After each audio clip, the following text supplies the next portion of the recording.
안녕하세요. 뉴스 놀이터입니다. 자, 이번에 양예원 씨와 수지 씨에 대한 소식을 알아보도록 하죠. 자, 왜 수지가 이렇게 비난받아야 할까요? 자, 유명인의 영향력이 크다고 합니다. 그리고 그만큼 무게감이 따르는 게 사실이고요. 하지만 아무리 섣부른 판단이었다고 해도 사건이 본질보다는 수지를 향한 비난만을 쏟아내는 것이 분명 옳지 않다는 기사입니다. 양예원이 거짓 폭로를 한 것이 사실로 밝혀진다고 해도 수지가 그녀를 옹호했던 것이 이토록 비난이 대상이 될 이유는 없다고 하고요. 양예원 사태가 걷잡을 수 없이 커지고 있고요. 유튜버 양예원은 지난 17일 한 스튜디오 A 실장이 협박에 20명의 남성에게 수치스러운 일을 당했다고 폭로했는데요. 그 뒤 비슷한 일을 당했다며 폭로가 이어지고 있습니다. 그러나 지난 25일 양예원과 A 실장이 나눴다는 모바일 메신저 대화가 공개되면서 논란이 커지고 있는 모습입니다.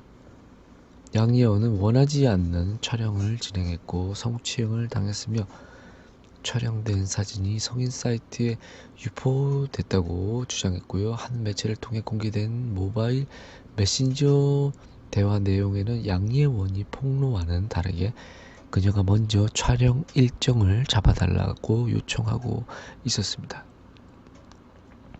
자, 이전 폭로와 다른 내용들이 공개되면서 대중은 양예원이 거짓말을 했다고 비난하고 있는 상황으로 역전되었고요. 동시에 수지에게도 비난이 화살이 돌아갔습니다.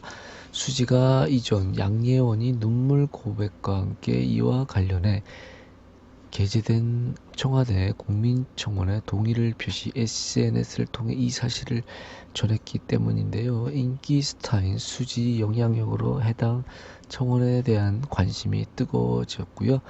의도치 않은 피해자가 발생해 수지가 불찰이라며 사과를 했습니다. 그렇다고 수지가 국민청원에 동의 뜻을 나타낼 것과 양예원과 A 실장의 대화 내용 공개를 연결지어 비난할 필요는 없다고 하고요. 양예원이 폭로가 사실이 아니라면 이는 현재 진행 중인 경찰 조사를 통해서 밝혀질 일입니다. 양예원이 폭로를 거짓말로 단정짓고 사건 이외의 수지에게만 관심과 비난을 쏟을 일이 아니라는 것. 이번 사태에서 주목해야 할 또 다른 부분은 성범죄 여부이기도 합니다. 물론 매체를 통해 공개된 대화 내용처럼 양예원이 폭로의 사실과 다른 부분이 있다는 것이 밝혀진다면 그녀의 고백에 대한 신뢰성 자체가 떨어지는 것도 사실입니다.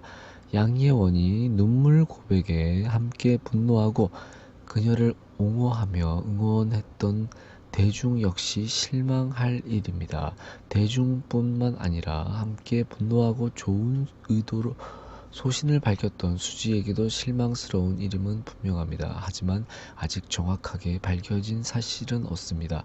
양예원이 폭로 중 어떤 내용이 사실이고 거짓인지, 성범죄가 있었는지 없었는지 철저한 조사를 통해 밝혀질 테고 그때까지 섣부른 비난을 쏟아내는 것은 가혹한 일입니다.